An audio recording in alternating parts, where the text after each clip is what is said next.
Saludos a todos. Quiero comenzar diciendo que estos relatos podrían ser ficción, ya que no tengo pruebas de lo que se cuenta aquí. Sin embargo, todos están basados en experiencias que ustedes mismos han enviado. Queda a su criterio creerlos o no.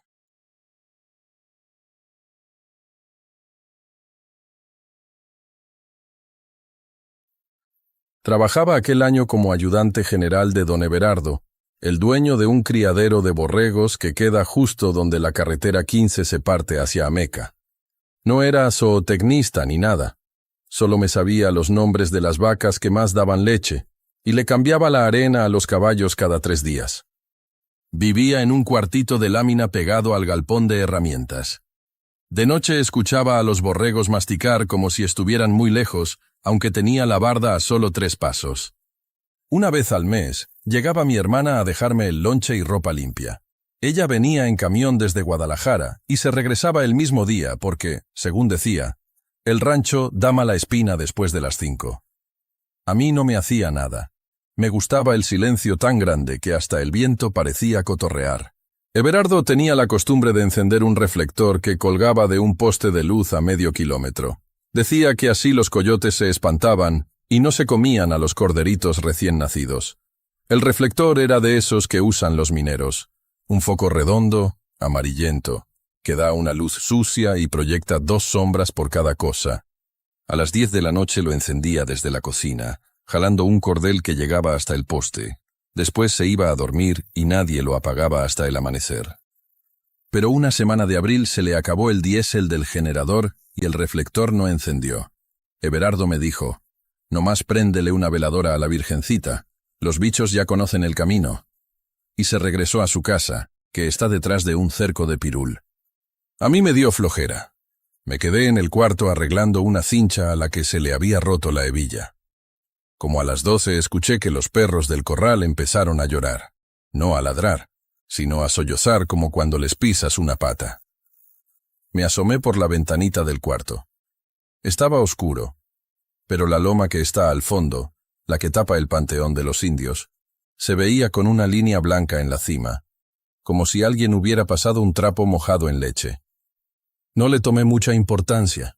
Regresé a la cincha y hasta me reí porque el perro más viejo, el Meco, seguía chillando con la nariz metida entre las patas.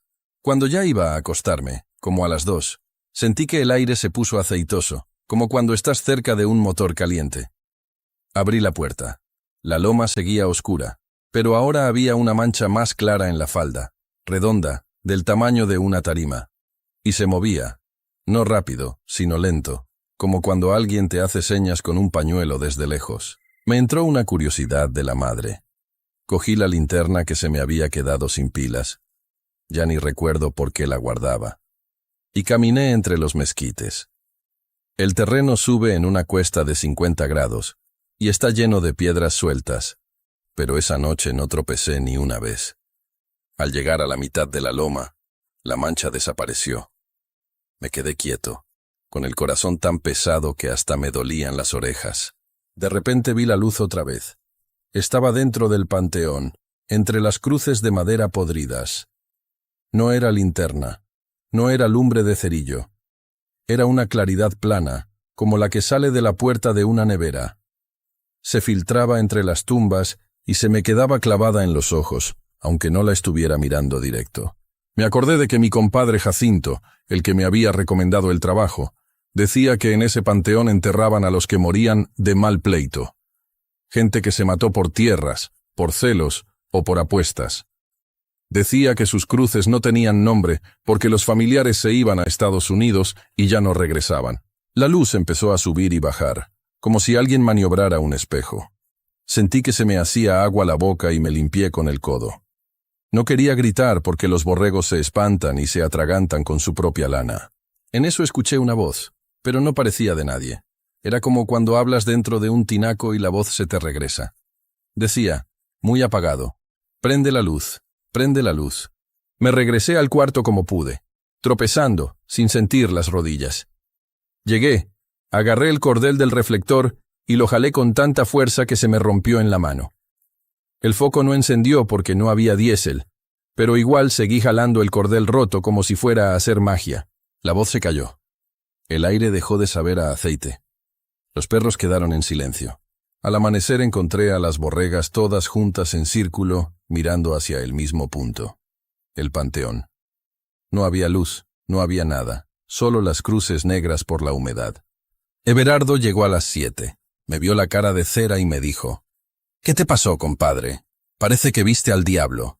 Le conté lo de la claridad y lo de la voz. Se rió, pero después se quedó callado un buen rato. A la semana siguiente trajo un generador nuevo. Lo instalamos, encendimos el reflector y la luz amarilla volvió a barrer la loma. Desde entonces, cada vez que se va la luz por falta de diésel, porque al señor Everardo a veces se le olvida comprarlo, yo me encierro con candado y me tapo los oídos con cera de abeja. Porque la voz no me ha vuelto a hablar, pero la claridad sí aparece. La veo desde la ventanita, subiendo y bajando entre las tumbas, como si alguien abriera y cerrara una puerta que no existe. Y cada mes, cuando mi hermana viene con el lonche, le digo que se regrese antes de las 5. Ella cree que soy precavido. Yo sé que solo tengo miedo de que la luz se le quede pegada en los ojos y ya no quiera irse nunca.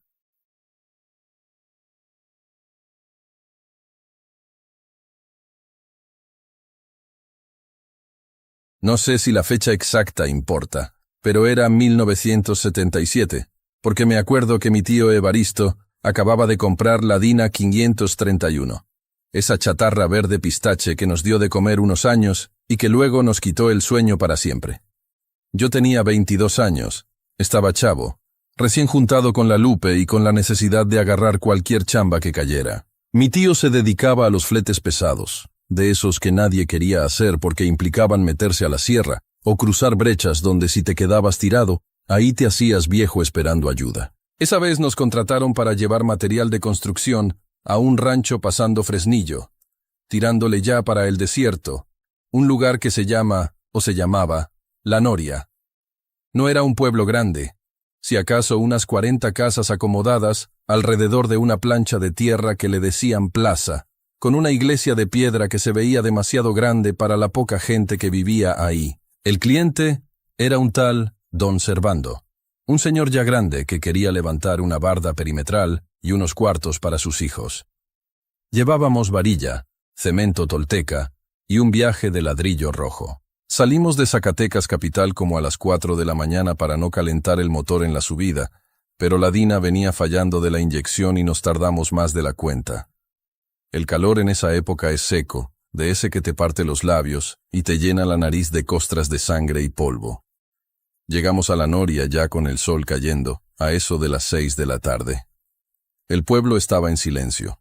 No un silencio de paz, sino un silencio de abandono, aunque se veía que vivía gente. Había ropa tendida, algún perro flaco echado en la sombra y olor a leña quemada. Lo primero que noté al entrar con el camión a la plaza fue la distribución. Soy fijado para esas cosas porque mi papá fue albañil. El pueblo era un cuadrado perfecto. Las casas daban todas de frente a la plaza. Al norte estaba la iglesia, una construcción vieja, con los muros carcomidos por el salitre y el viento. Al sur, la tiendita y la casa de don Servando. Al este y oeste, puras casas de adobe y ladrillo, todas mirando al centro, como cuidándose entre ellas. Nos estacionamos frente a la casa de don Servando, con la defensa del camión casi tocando los mezquites secos del centro. Bajamos el material a pura mano. Don Servando nos ayudó junto con 2 de sus muchachos. Gente seria, de campo, de esa que te da la mano y sientes que te están lijando la piel. Terminamos ya noche, con la espalda molida. El señor, agradecido porque nadie más quería traerle el material hasta allá, nos invitó a cenar y nos ofreció un cuarto para pasar la noche. «No se vayan ahorita», nos dijo mientras se limpiaba el sudor con un paliacate. «La brecha es traicionera de noche y los coyotes andan bravos. Quédense, ahí tengo un cuarto en la entrada que casi no se usa. Mañana temprano le siguen». Mi tío Evaristo aceptó porque la Dina traía un faro fundido y no quería arriesgarse. Cenamos asado de boda, picante como el diablo, y tortillas recién hechas. Mientras comíamos, me fijé en la casa. Era una casona vieja, de techos altos con vigas de madera oscura. La distribución era la típica de esas zonas. Un zaguán grande que daba a la plaza, un pasillo central ancho, las recámaras a los lados y al fondo la cocina y el corral, que ya daba directo al monte, al desierto puro. Nos acostamos como a las 10. El cuarto que nos dieron daba justo a la entrada. Tenía una ventana alta con barrotes que miraba hacia la plaza, hacia donde habíamos dejado el camión. Hacía un calor sofocante, de esos que se estancan en las esquinas. Mi tío se durmió luego, roncando como si trajera el freno de motor puesto. Yo no podía. Me daba vueltas en el catre, sudando, sintiendo la pesadez de la comida y del lugar. Deben haber sido las 3 de la mañana. Lo sé porque miré mi reloj justo antes de que pasara. 3:33. Primero se fue el sonido. Dejaron de oírse los grillos. Dejó de oírse el viento rozando las láminas. Incluso los ronquidos de mi tío se cortaron de golpe, aunque él seguía respirando. Fue como si alguien hubiera bajado el volumen del mundo a cero. Me senté en la cama, con los pelos de punta. Sentí una presión en los oídos, como cuando bajas muy rápido de la sierra, pero 1000 veces más fuerte. Me dolió la cabeza, una punzada detrás de los ojos. ¿Y entonces se oyó? No fue un estruendo. No fue una explosión. Fue un crujido. Un solo crack seco, de madera y piedra, pero que sonó dentro de mi cabeza, no afuera. Y junto con el crujido, sentí el jalón. Fue una sensación de náusea, de vértigo, como si la cama hubiera girado sobre un eje invisible a una velocidad imposible, pero sin moverse del lugar. Duró un segundo. Mi estómago se me subió a la garganta y luego bajó. «¿Tío?», susurré. Mi voz sonó apagada, como si hablara debajo del agua. Mi tío Evaristo se removió, murmuró algo y siguió durmiendo. Me quedé quieto, esperando que la casa se cayera, que viniera un temblor, algo. Pero nada. El silencio regresó, pero ahora se sentía eléctrico, cargado. Me levanté, tomé agua de la jarra y me asomé por la rendija de la puerta que daba al pasillo. Todo oscuro. Pensé que el calor me estaba haciendo alucinar. Me volví a acostar y, curiosamente, me quedé dormido casi al instante, como si me hubieran desconectado. Me despertó la luz del sol dándome en la cara. Abrí los ojos y me sentí desorientado. La luz entraba por la puerta del cuarto. Eso no tenía sentido. La puerta del cuarto daba al pasillo interior de la casa, y el pasillo era oscuro. Para que me diera el sol, la luz tendría que atravesar 3 paredes.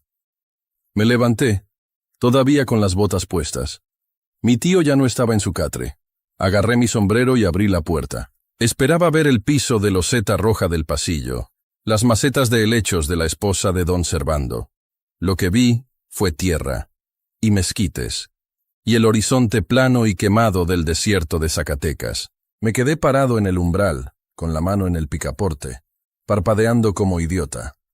Enfrente de mí no estaba el interior de la casa, estaba el campo abierto. El sol me pegaba de frente, saliendo por el este, como debe ser. Pero la casa miraba al norte, o eso creía yo. «¡Qué chingados!», dije en voz alta. Cerré la puerta, me di la vuelta. El cuarto era el mismo. Las paredes de adobe, el crucifijo en la pared, las maletas. Giré hacia la ventana, la que se suponía que daba a la plaza. Me acerqué y abrí los postigos. A través de la ventana vi la cocina. Vi a la hija de don Servando sirviendo café en unos jarros, de espaldas a mí. Estaba viendo el interior de la casa desde lo que debería ser la calle. La ventana, que anoche daba a la plaza, ahora daba al interior de la casa. Sentí que las piernas se me hacían de trapo. Salí del cuarto otra vez hacia el campo. Caminé unos pasos sobre la tierra suelta. Di la vuelta a la esquina de la construcción. Y ahí entendí, aunque mi cerebro se negaba a aceptarlo. La casa de don Servando se había dado la vuelta, entera, completa. La fachada principal, el zaguán, las ventanas grandes, todo lo que antes miraba hacia la plaza, ahora miraba hacia el desierto. Y lo que es peor, no había marcas en el suelo, no había tierra removida, no había cimientos rotos. La tierra alrededor de las paredes estaba compacta, dura, con hierbas creciendo pegadas al muro, como si la casa siempre hubiera estado así. Corrí rodeando la casa hasta llegar a lo que debería ser la parte de atrás. Me topé con la plaza. Ahí estaba el kiosco. Ahí estaba mi camión Dina estacionado. Pero alrededor de la plaza, el paisaje era una pesadilla lógica. Todas las casas del pueblo, absolutamente todas, nos estaban dando la espalda. Donde antes había puertas y fachadas, ahora había patios traseros, lavaderos, corrales de puercos, bardas de ladrillos sin enjarrar, letrinas. El pueblo se había volteado hacia afuera. Las 42 casas habían girado 180 grados exactos durante la noche. Vi a mi tío Evaristo sentado en la defensa del camión. Estaba pálido, con un cigarro apagado en la boca, mirando fijamente hacia la casa de enfrente, que ahora mostraba un tendero con calzones viejos y una pila de leña, en lugar de su puerta de madera. Tío, llegué jadeando. Tío, ¿ya vio? Cállate, Anselmo, me dijo sin mirarme. Le temblaba la mano. No digas nada. Pero las casas. ¡Que te calles!, me gritó, y vi que tenía miedo de verdad. Miedo de hombre viejo, que es el peor de todos. La gente del pueblo estaba saliendo, pero no salían a la plaza. Salían al desierto. Los veía a lo lejos, caminando como hormigas confundidas alrededor de sus propias casas para poder llegar al centro. Nadie gritaba. Había un murmullo bajo, como de rezo. Las mujeres se tapaban la boca con el rebozo. Los hombres revisaban las paredes buscando grietas. No había ninguna. Me acerqué a donde estaba don Servando. Estaba parado junto a una tubería de agua. El tubo de plomo salía de la pared de su cocina, que ahora daba a la plaza, y terminaba en un corte limpio, liso, brillante. El otro pedazo del tubo, el que venía de la red del pueblo, salía del suelo a 3 metros de distancia.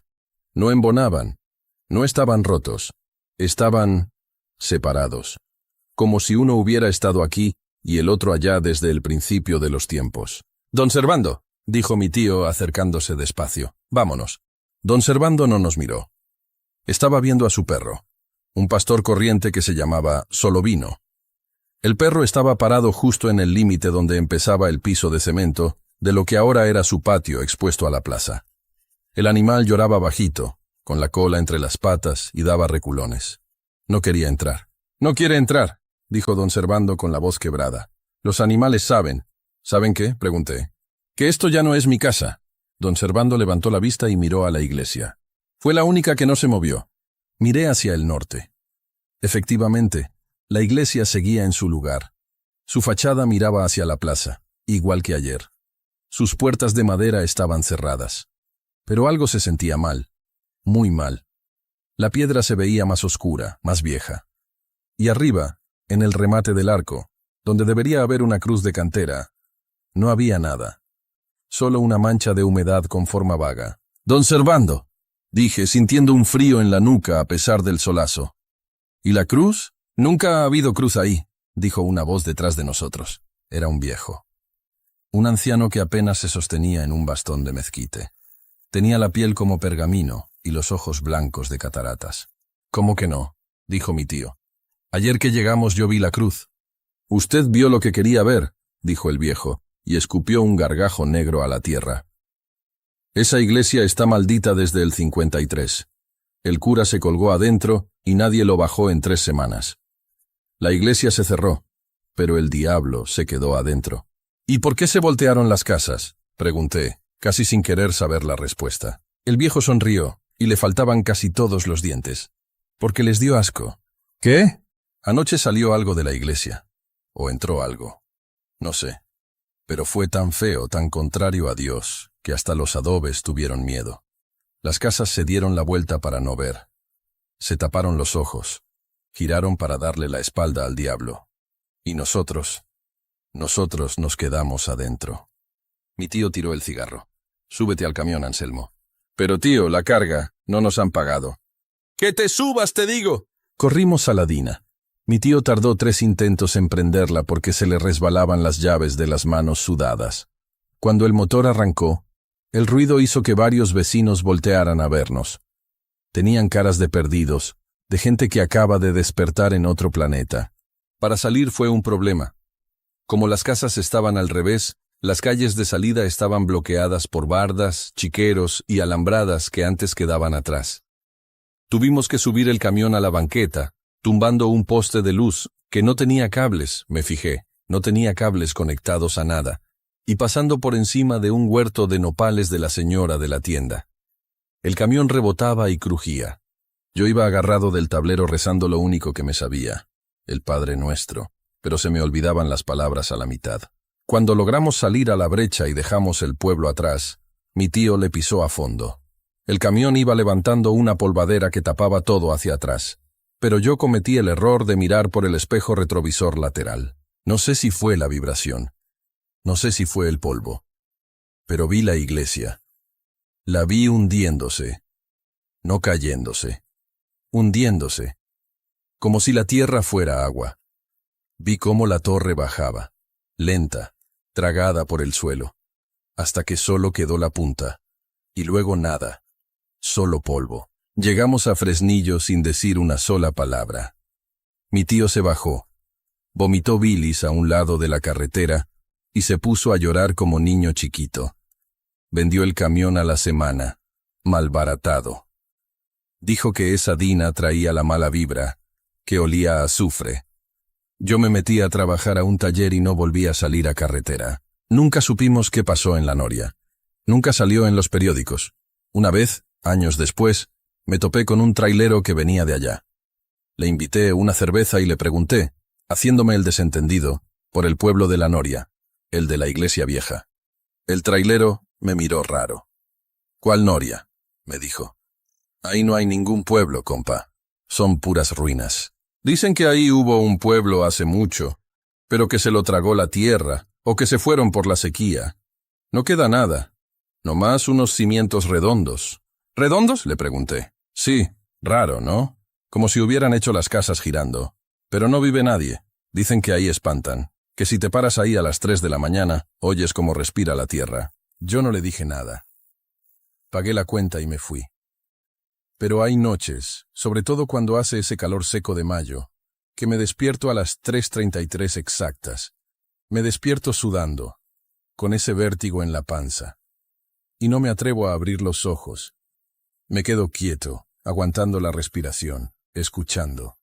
Porque me da pánico, me da un terror absoluto pensar que si abro los ojos y miro hacia la puerta, voy a ver el desierto. Y que mi casa, mi vida y todo lo que conozco, ya se dio la vuelta para no verme.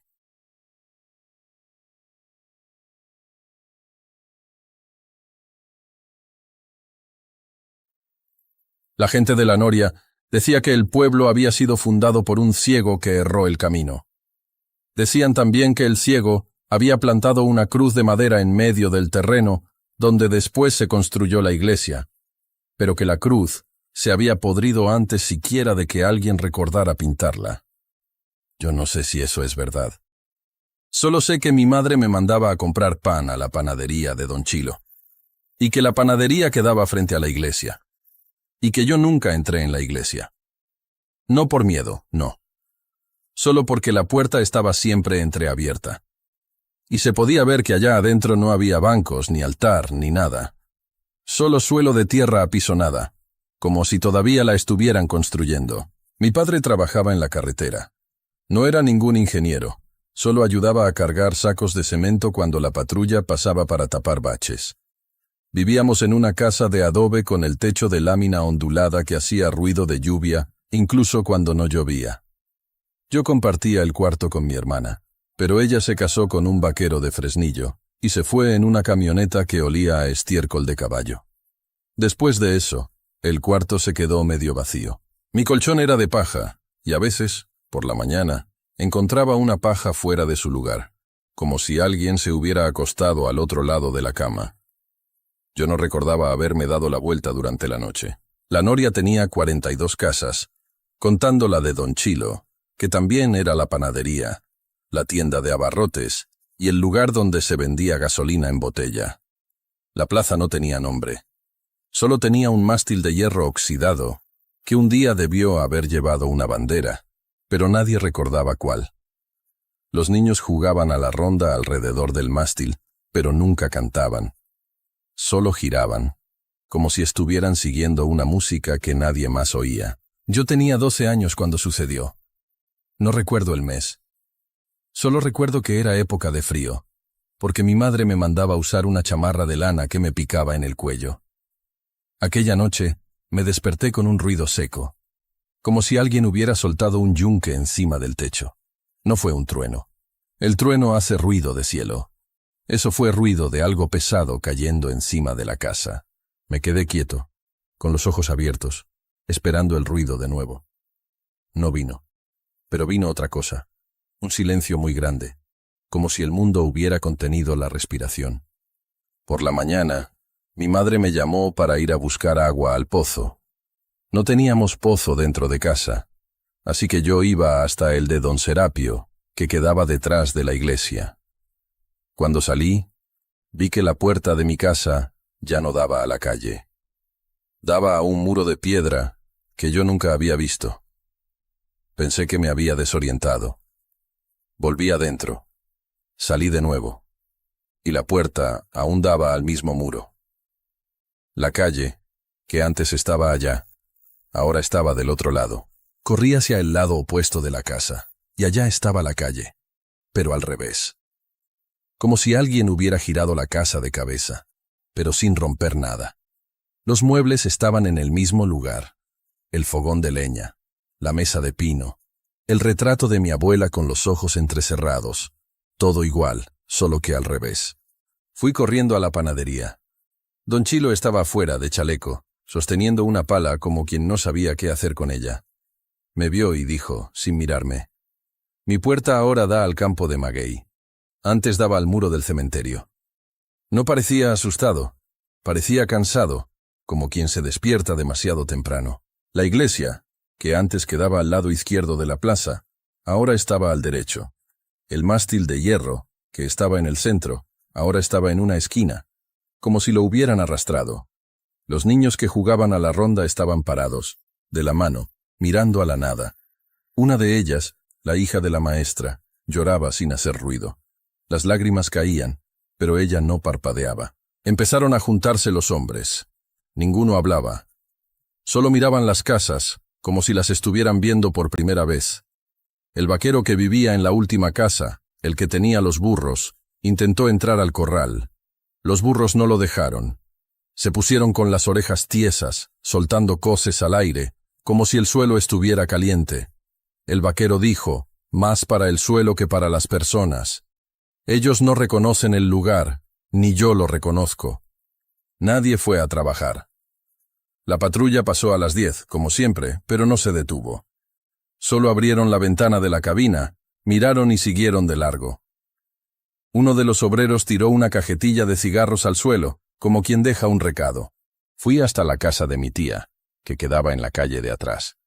La calle se había convertido en un camino de tierra que no iba a ningún lugar.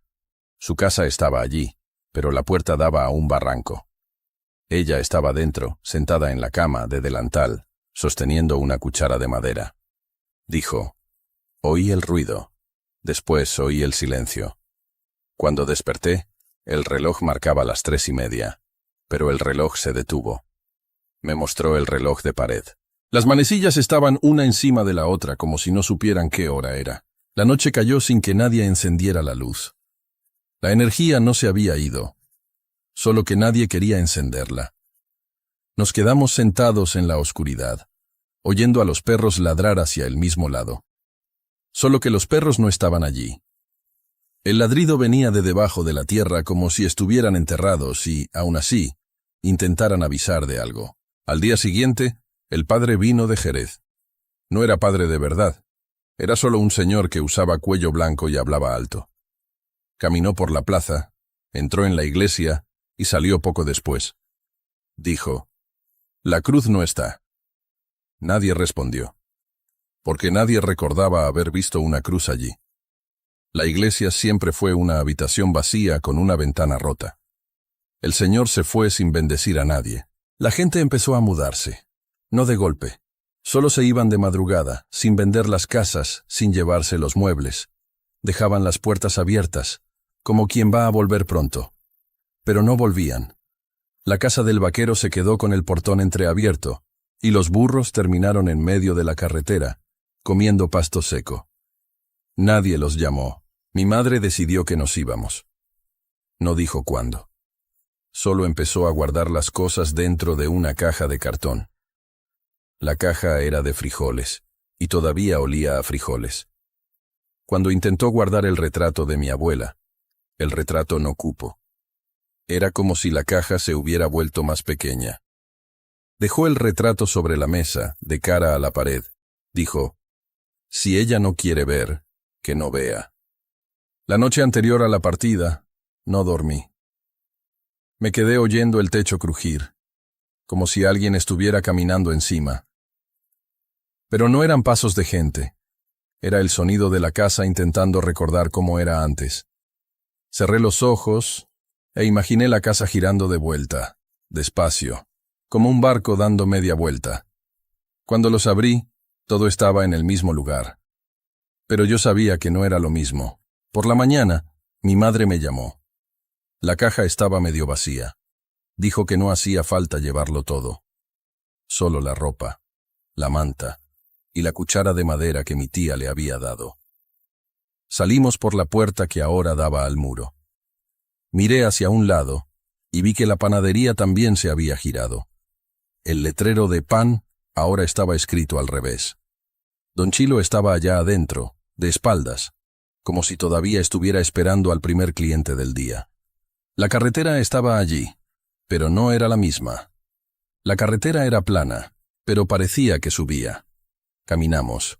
No miramos atrás, pero sentí, como quien siente olor a lluvia, que la casa se había quedado. No por dentro.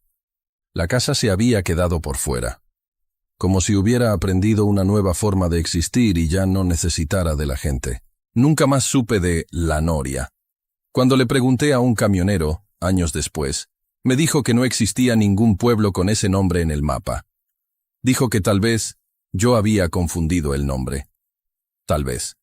Pero yo recuerdo el olor del pan de Don Chilo, la tierra apisonada de la iglesia, el sonido de los burros que no entraban al corral. Y recuerdo que, cuando era niño, jugábamos a la ronda alrededor del mástil, y la ronda siempre se detenía en el mismo lugar, como si la música se hubiera acabado antes siquiera de empezar. A veces, todavía oigo el ruido.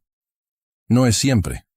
A veces es de noche, cuando el reloj de aquí de casa deja de funcionar. Entonces recuerdo que las 3:30 no es una hora. Es una manera de la casa recordar que todavía sabe girar.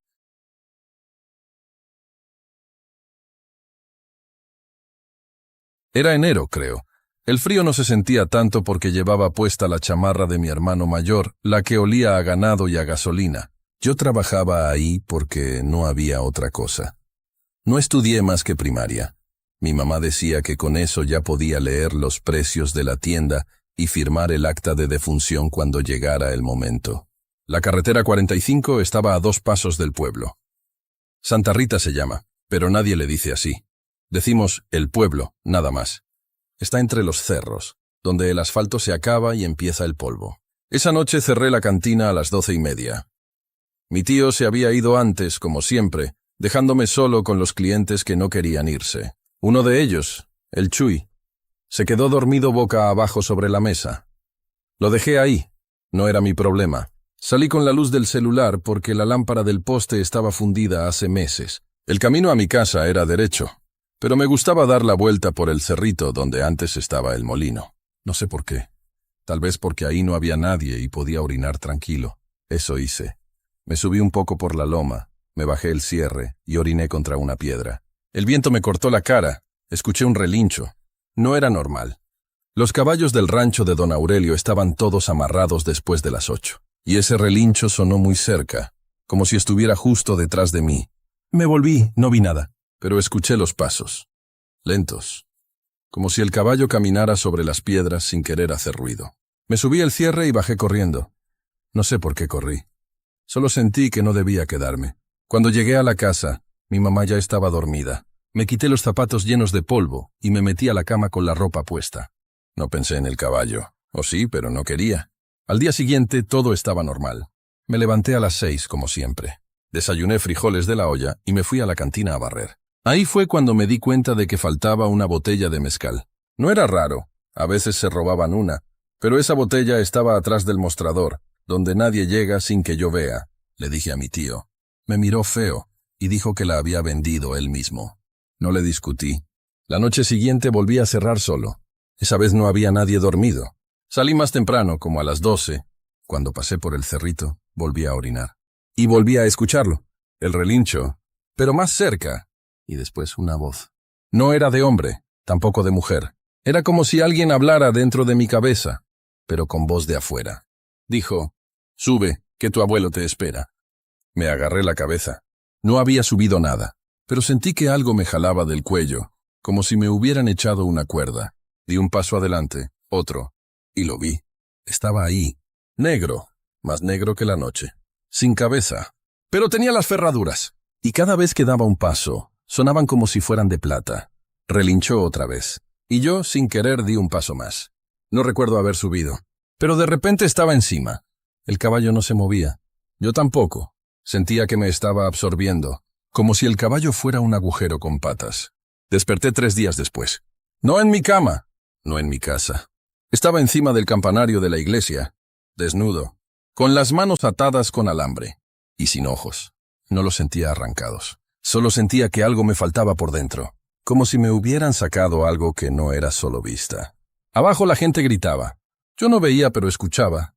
Una viejita lloraba. Un niño preguntaba por qué yo tenía una herradura marcada en el pecho. No sentía dolor, solo frío. Después vino la ambulancia. Y la policía. Y mi mamá que no habló. Solo me tocó la cara y se fue. Nunca más volví a Santa Rita. Me llevaron a Durango Capital. Un centro de rehabilitación, dicen. Pero yo no estoy roto, solo vacío. A veces, en la noche, escucho el relincho otra vez. No afuera. Adentro, como si el caballo todavía estuviera galopando por mi cabeza, que ya no es mía. ¿Y la voz? Esa voz que no es voz. Sigue diciendo, tu abuelo te espera. Pero mi abuelo murió antes de que yo naciera. Y nadie me ha dicho cómo se llamaba.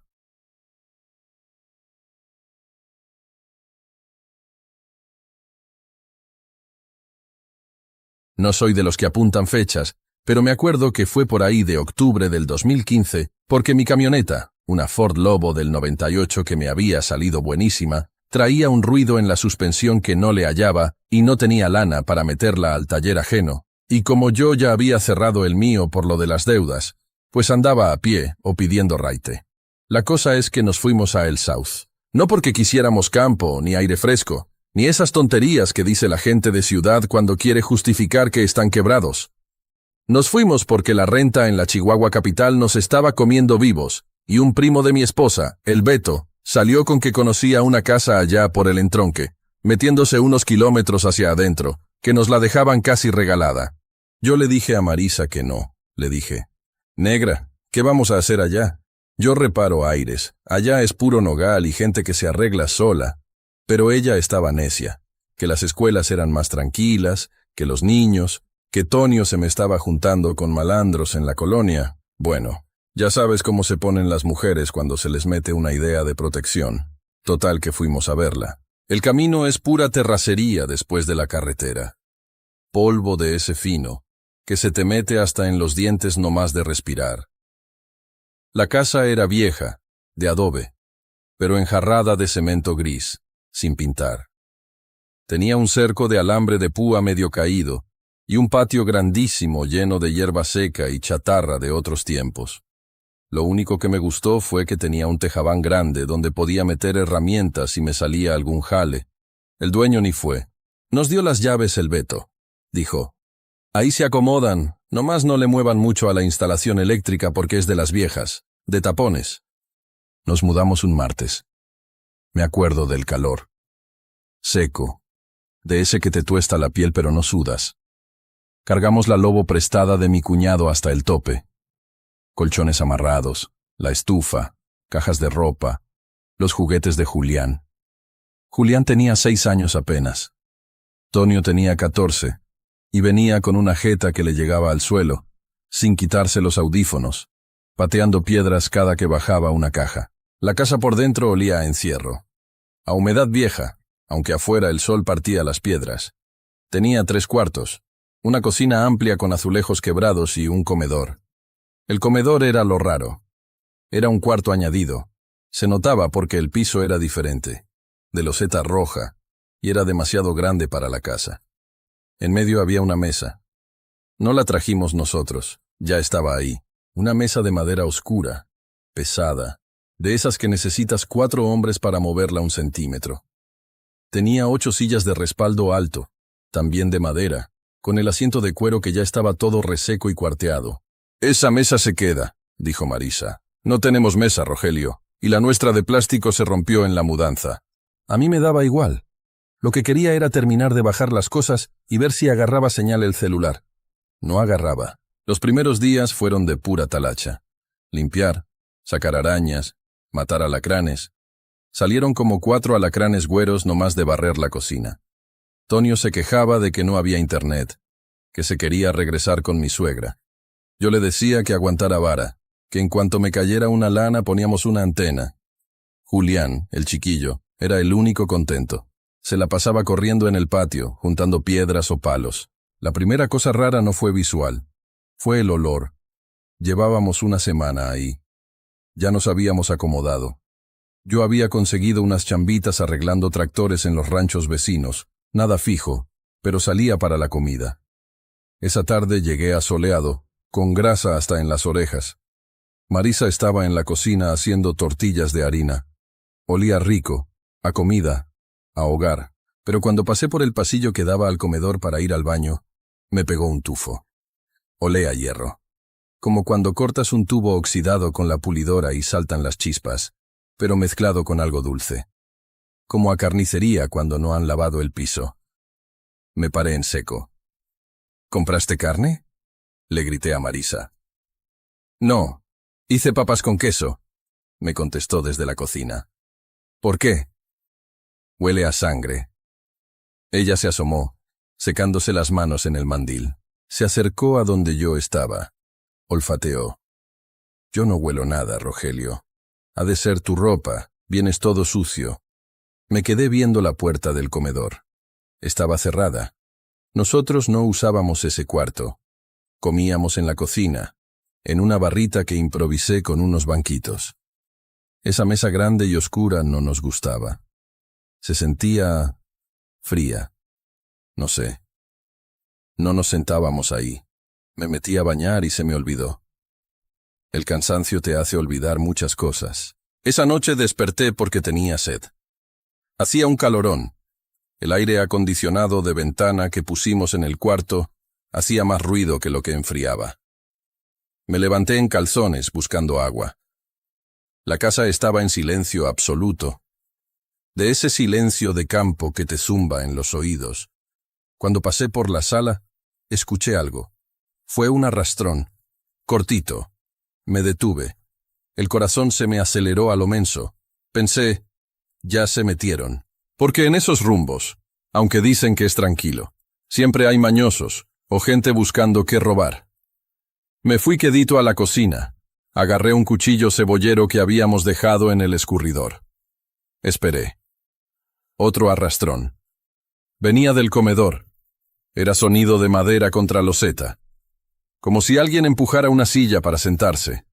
Me pegué a la pared. Tonio dormía en el otro cuarto con Julián. Marisa roncaba despacito en el nuestro. Estaba solo. Empujé la puerta del comedor de un golpe, prendiendo el foco al mismo tiempo. El foco era de esos ahorradores que tardan un chingo en prender bien, así que al principio todo se veía medio azuloso, medio en penumbra. No había nadie, pero las sillas no estaban pegadas a la mesa como las habíamos dejado. Estaban separadas, las 8, como si 8 personas se acabaran de levantar o estuvieran a punto de sentarse. Estaban giradas un poco hacia la cabecera. Y la mesa. Me acerqué con el cuchillo temblando en la mano. Sobre la mesa había platos que no eran nuestros, eran de barro, viejos, despostillados. 8 platos. Y en cada plato había un trozo de carne. Pero no era carne cocida, era carne cruda. Roja, brillante, babeando sangre sobre el barro. Parecían vísceras, o recortes de res, llenos de nervios y grasa amarilla. Olía que te tumbaba, ese olor metálico, caliente. ¿Pero qué chingados?, susurré. Me quedé viendo la carne. No había moscas. Eso fue lo que más me erizó la piel después. Con el calor que hacía, con las ventanas sin mosquitero bien puesto, debería haber un enjambre de moscas. Pero nada. La carne estaba ahí, sola. Fui a despertar a Marisa. No quería, pero no sabía qué hacer. Negra, ven. Ella se levantó asustada. Cuando vio la mesa, se tapó la boca para no gritar. ¿Tú hiciste esto?, me preguntó con los ojos pelados. ¿Estás loca? ¿Cómo voy a hacer esto? Pensé que tú, no sé, que habías descongelado algo y te volviste sonámbula o qué sé yo. Esos platos no son míos, Rogelio. Nos quedamos ahí parados, viendo la cena de nadie. Hay que tirar eso, dijo ella con asco. Agarré una bolsa de basura negra. Eché la carne. Pesaba. Se sentía tibia a través del plástico. Eso me dio ganas de vomitar. La carne estaba tibia. Los platos los metimos en otra bolsa y los saqué hasta el tambo que teníamos a la orilla del camino. Las sillas las volví a acomodar, pegadas a la mesa, casi a fuerza, rechinando contra el piso. Revisé las ventanas. Todas cerradas por dentro. La puerta principal tenía el pasador puesto. La de atrás también. Nadie había entrado. Esa noche no dormimos. Me quedé sentado en la sala con el cuchillo, viendo la puerta del comedor. Marisa se fue a acostar con los niños. Al amanecer, todo parecía una pesadilla. El sol entra y te quita lo miedoso. Piensas que a lo mejor sí fue alguien, que a lo mejor un vecino borracho se metió, que a lo mejor dejamos una ventana mal cerrada y no me di cuenta. Uno siempre busca la explicación pendeja para no aceptar la otra. El día siguiente fue tenso. Tonio andaba preguntando por qué estábamos tan ojerosos. Le dije que un coyote andaba rondando, que no saliera de noche. Fui a buscar al Beto, el primo. Fui hasta su casa en el pueblo. Oye, cabrón, ¿quién vivía ahí antes? Pues, nadie, me dijo tomándose una coca. Estuvo sola como 10 años. Antes de eso vivía una familia, los Arreola, pero se fueron al norte. ¿Por qué? ¿Falla el agua? No, el agua está bien. Oye, ¿y dejaron muebles? Creo que sí, unos tiliches. ¿Te estorban? Tíralos. No le dije nada de la carne. Me iba a tirar de loco o de borracho.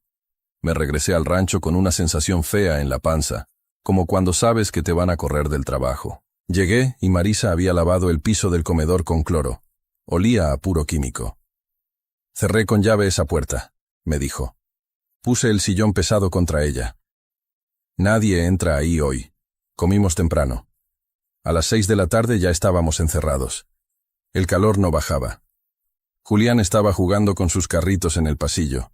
Yo estaba tratando de arreglar una licuadora vieja para distraerme. A las 8 oscureció. A las 9 escuchamos el primer golpe. No fue un arrastrón. Fue un golpe seco sobre la mesa. Como si alguien dejara caer un puño con fuerza. ¡Pum! Marisa soltó el tejido que traía. Tonio se quitó los audífonos. ¿Qué fue eso, apá? Nada, mijo. El viento. Una lámina del techo. No hay viento, apá. ¿Qué fue el viento, te digo?, le grité. Estaba nervioso. Nos quedamos callados. Luego, el rechinido. ¡Iiiic! Una silla. ¡Iiiic! Otra silla. Eran lentos, pesados, como si quien moviera la silla fuera alguien muy gordo o muy cansado. Julián se paró del suelo y caminó hacia la puerta del comedor, la que teníamos bloqueada con el sillón. Julián, ven acá, le dijo Marisa, bajito. El niño no hizo caso. Se pegó a la puerta. Puso la oreja. Están cenando, dijo el niño. Sentí un frío que me bajó desde la nuca hasta las nalgas. ¿Qué dices?, le pregunté. El abuelo dice que tiene hambre. Me levanté de un salto y agarré al niño del brazo. Lo jalé lejos de la puerta. ¿Cuál abuelo? Aquí no hay ningún abuelo. El señor de adentro, el que tiene huecos en la cara. Marisa se puso a llorar en silencio, abrazando a Tonio. Tonio estaba pálido, viendo la puerta como si fuera a explotar. Rogelio, vámonos, me dijo ella. Vámonos ahorita. No tenemos a dónde ir, Marisa. No tengo gasolina en la camioneta, no llego ni a la gasolinera de la carretera. Me vale madre, nos vamos caminando. Pero no nos fuimos. El miedo te paraliza. Y también la lógica estúpida de, es mi casa, yo pago renta. Qué pendejo es uno. Decidí que iba a entrar. Tenía que ver. Si había alguien, lo iba a matar. Saqué el revólver que tenía guardado en la caja de herramientas. Un .38 viejo que era de mi papá, con 3 balas nomás. Quiten el sillón, les dije. No, Rogelio. Quiten el chingado sillón. Tonio me ayudó, temblando. Marisa se llevó a Julián al cuarto y cerró la puerta. Escuchaba cómo rezaba en voz alta. Empujamos el sillón. La puerta del comedor vibraba. Vibraba como si del otro lado hubiera un motor encendido, o muchas voces hablando muy bajito. Un murmullo que se sentía en la madera pero no se entendía con el oído. Giré la perilla. Estaba helada. Abrí de patada y apunté con el revólver. Quien esté ahí se lo carga la... Me callé. El foco no estaba prendido, pero había luz. Una luz fea, amarillenta, como de velas malas, pero no había velas. La luz parecía salir de las paredes mismas. La mesa estaba puesta otra vez. Los mismos platos de barro, pero esta vez no había carne. Me acerqué despacio. Tonio se quedó en el marco de la puerta, llorando del miedo, pero sin moverse. Los platos estaban vacíos de comida, pero llenos de costras. Era sangre seca, negra, embarrada. Y en el centro de cada plato, escrito con el dedo, raspando la costra de sangre, había nombres. Leí el primero, el de la cabecera, Rogelio. El de la derecha, Marisa. El de la izquierda, Antonio. Y el de junto, el pequeñito, Julián. Los otros 4 platos tenían nombres que no conocía. Efraín, Socorro, Guadalupe, Inés. Las sillas se mecían. No mucho. Solo un poquito, adelante y atrás, como si las personas sentadas estuvieran impacientes. Pero no había nadie. Solo el movimiento y el rechinido rítmico. Cric, cric, cric. Y el olor. Ahora olía a podrido, a intestino roto. Entonces escuché la voz. No vino de la mesa. Vino de la esquina, donde la sombra era más espesa. Falta la sal, dijo una voz rasposa, húmeda, como si tuviera la garganta llena de flemas o de tierra. Giré el arma hacia la esquina. ¡Salgan!, grité. Disparé. El balazo sonó sordo, como si disparara bajo el agua. Le di a la pared. Cayó polvo. En ese momento, Julián, que se le había escapado a su mamá, entró corriendo al comedor. Pasó por debajo de mis piernas. «Abuelo», gritó el niño, feliz. Corrió hacia la silla vacía, la que estaba frente al plato con su nombre. Vi cómo la silla se giraba sola para recibirlo. Vi cómo el niño levantaba los brazos para que lo cargaran. Y vi algo. No fue una persona completa. Fue como una mancha, como cuando te encandilas y ves borroso.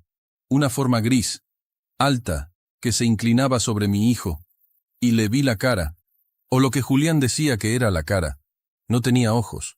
Tenía 2 agujeros negros, profundos, que goteaban algo espeso. Y la boca no tenía labios. Eran los dientes pelados, amarillos, largos, sonriendo en una mueca eterna porque no tenía piel que la cubriera. «¡Julián!», me lancé sobre él. Lo agarré de la cintura justo cuando el niño estaba por sentarse en las piernas de esa cosa. Sentí un frío que me quemó los brazos, como si hubiera metido las manos en nitrógeno líquido. Julián pataleaba. «Suéltame, apá. Quiere cenar. Dice que tiene hambre». «Vámonos», le grité a Tonio. Tonio reaccionó. Agarró a su hermano de un pie y yo del cuerpo, y lo arrancamos de ahí. La silla se volcó con violencia. La mesa entera retumbó. Los platos saltaron y se quebraron en el piso. Crash. Y entonces, los gritos. No gritos de miedo. Gritos de dolor. Gritos de muchas personas quemándose o siendo destazadas. Llenaron el cuarto. Salían del piso, del techo. ¡Ay! ¡Duele! ¡Quema! Salí corriendo con el niño en brazos. Marisa ya estaba en la puerta de la calle con las llaves de la camioneta en la mano, pálida como un papel. «¡Súbanse!», gritó ella. Salimos al patio. La noche estaba clara, había luna, pero la casa rugía. Se oía como si las paredes se estuvieran doblando. Nos subimos a la Lobo. No prendía. «¡Dale, Rogelio, dale!», lloraba Marisa. «¡Está fría!», le grité dándole al llavazo. El motor tosía. Chuc, chuc, chuc. Miré hacia la casa. En la ventana del comedor, a través del vidrio sucio, los vi. Ahora sí los vi. Eran 8. 8 sombras paradas, mirando hacia afuera. No tenían facciones claras, pero se notaba que estaban mal. Uno tenía la cabeza colgando hacia un lado, como rota. Otro no tenía brazos. Y el del centro, el más alto, el abuelo, tenía esos huecos negros en la cara clavados en nosotros. Levantó una mano de hueso y pellejo, y saludó. El motor rugió, arrancó. Metí primera y salí patinando llanta, levantando una nube de polvo que tapó todo. Casi me llevo el cerco de alambre. Manejé como loco por la terracería. Los amortiguadores golpeaban como si se fueran a partir, pero no le aflojé. Tonio iba vomitando por la ventana. Marisa rezaba el Ave María a gritos. Julián iba callado, sentado atrás, mirando por el vidrio trasero. «Ya no nos siguen», dijo Julián, muy tranquilo, cuando llegamos al asfalto de la carretera a Chihuahua. Bajé la velocidad, pero no paré. «¿Qué viste, mijo?», le preguntó Marisa llorando. «Al abuelo», dijo que qué lástima. «¿Qué lástima qué?», pregunté yo, viendo por el retrovisor, esperando ver luces o algo. Que qué lástima que nos fuimos, que la carne ya estaba lista, y que yo estaba muy tiernito. Llegamos a la ciudad a las 4 de la mañana. Nos estacionamos afuera de un Oxxo, y ahí nos quedamos hasta que amaneció. Nadie habló. Nunca volvimos por las cosas. Se quedó todo. La ropa, la estufa, los colchones, la herramienta.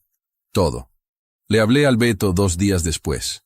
Le dije que nos habíamos ido, que se quedara con todo lo que había ahí si quería, pero que yo no ponía un pie en ese rancho. «¿Qué pasó, primo?», me preguntó, medio burlón. «Nada, no nos hallamos». No le quise decir. «¿Para qué?». Meses después, me enteré por otro conocido que el Beto fue a sacar las cosas para venderlas. Dicen que entró y encontró todo empacado. No en cajas. Dijo que la ropa de nosotros, la de los niños, la de Marisa, estaba toda puesta sobre la mesa del comedor, doblada perfectamente, y encima de cada montoncito de ropa había un hueso de animal, limpio, blanco. Yo no sé. Yo ahorita vivo en un departamento de 2 cuartos en una colonia fea, debo 3 meses de renta y trabajo de chalán en un taller mecánico. Estamos jodidos de dinero, pero cada vez que nos sentamos a comer, aunque sean frijoles, reviso los platos, y nunca dejo que Julián se siente en la cabecera, porque a veces, cuando el niño está dormido, lo oigo hablar solo, y me da miedo poner la oreja en la puerta y escuchar que invite a alguien a cenar.